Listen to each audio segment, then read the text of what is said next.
country. Yeah, the general security situation in the country vis-a-vis elections. One, during the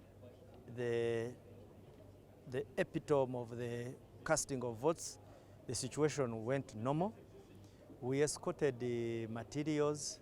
We gave security to election officers. We also protected the transportation of those materials back to the tally centers, and we also protected the tally centers. So up to there, things really went well. Now, during the tallying, we still provided sufficient security. Up to today, when you see the results are being read. We've not had serious challenges at the tally centers, and even where we've been encountering them, there has been a good conversation going on, and we have always had a normal situation. Now, where issues arose in respect to public disorder, you may have come across information where some few youths here and there, intoxicated ones moreover, tried to think that they could block roads, cause chaos, burn tires, beat passers-by. Now that one we addressed it.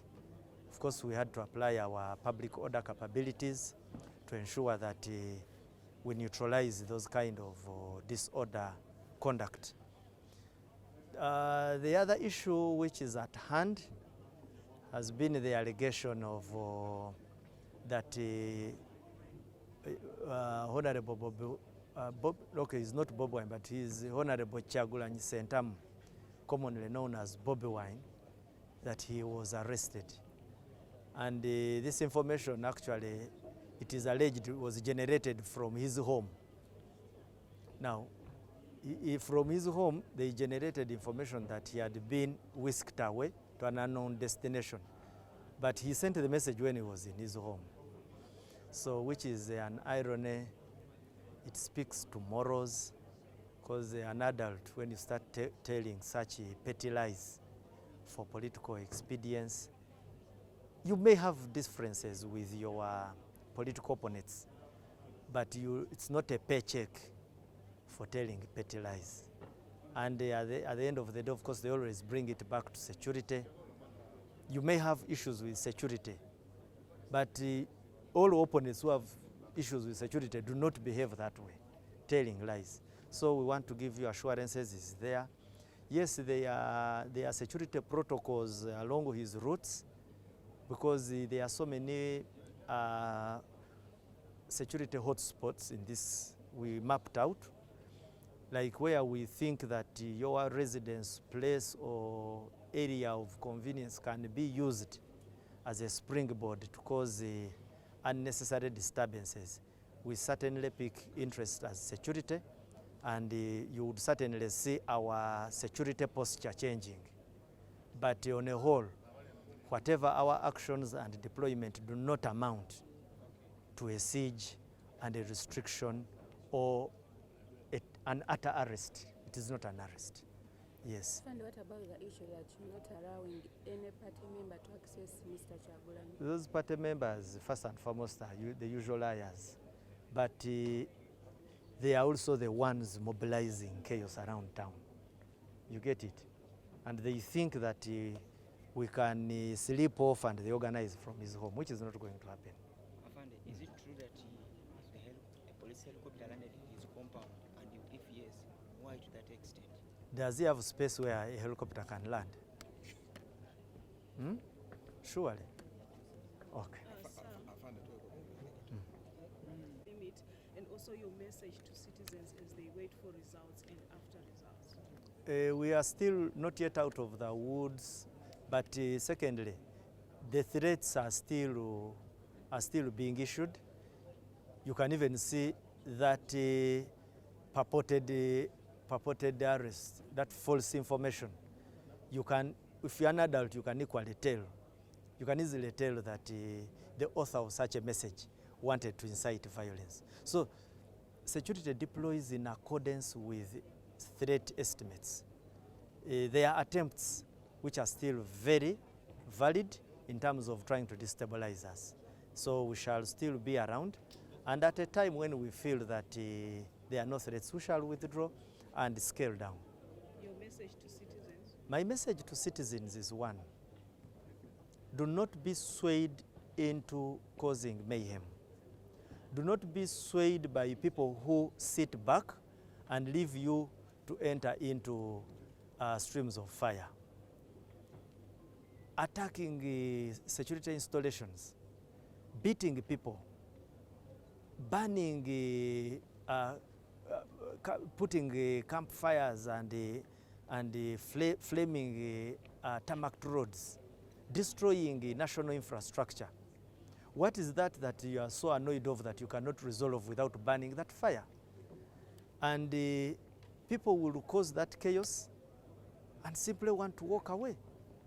Now, we are not going to allow our country to be subjected to that kind of reckless behavior. Yes. Thank you so much. Yeah, welcome. Kati ensonga ya security is security yaffe mu Kalulu kano etambudde at least si bubi, etambudde bulungi.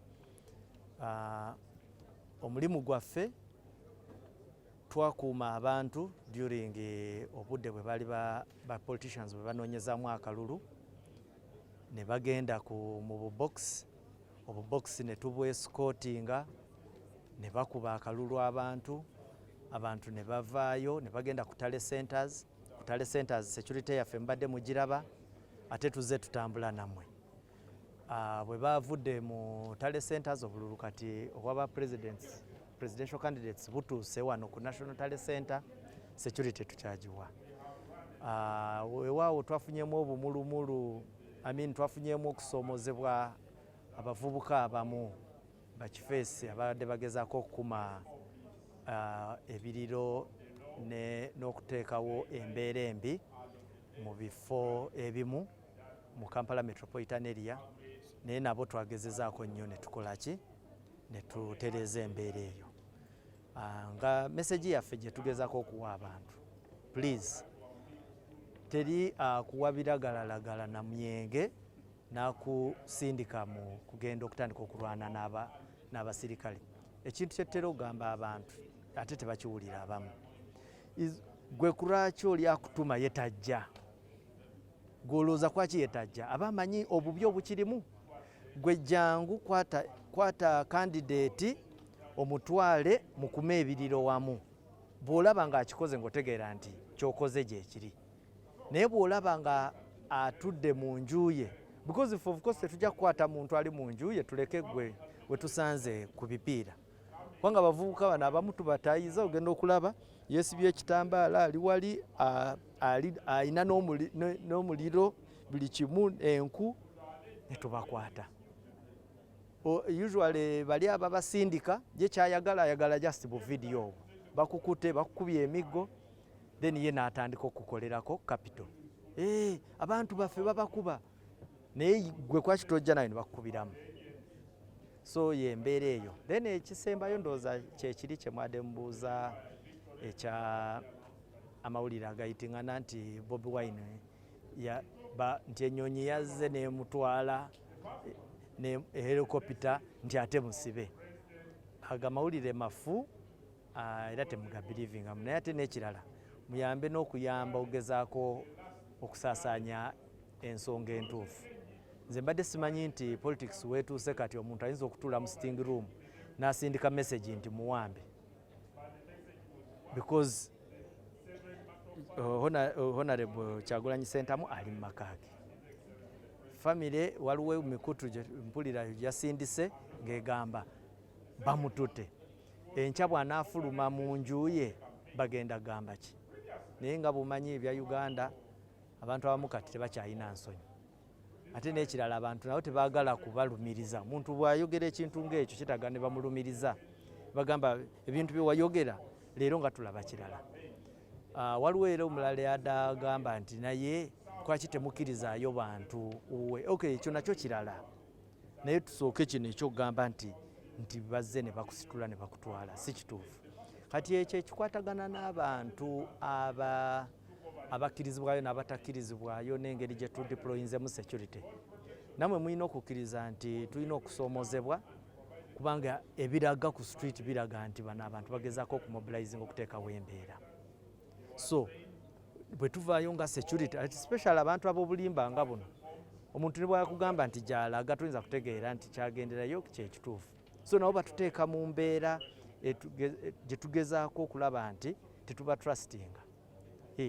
So ye deployments ezo ze mulaba, naye twagala okuwa era kijja okusembyayo, twagala okuwa abantu obukakafu nti ffe omulimu gwaffe ogw'okuba securing nga tetugenda gusuulirira. Wabaawo obuzibu bwonna omuntu yenna agezaako okutaataganya eddembe tujja kuyingirawo. Bw'oba oyina issues ne security, ekyo nakyo kirala. Tugamba tuukirira command kubanga tewaliiwo nsonga yonna gye tasobola gonjoola. Kubanga naffe tetuyinza kkiriza musirikale waffe kutyoboola ddembe ly'oli atayina kye yeetabyemu nga muvuyo, kubanga awo naffe tuba tukosebwa. Twagala abantu basobole okweyagalira mu gundi yayo nga tebalina buzibu. Mwebale nnyo, mwebalirira. Kuva awe twakuba Kalulu twakwatayo abantu, luli nabawa information y'abantu 400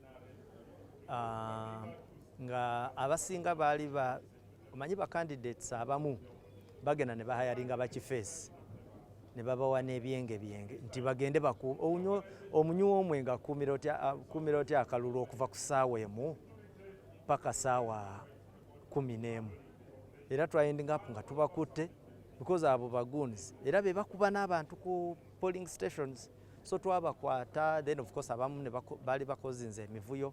In total ne tukwatayo nga around 400. Namba endala mbadde sinabakufuna kubanga tuzze tukwata abantu abagezaako okuteekawo emivuyo naye mbadde sinabakufuna namba.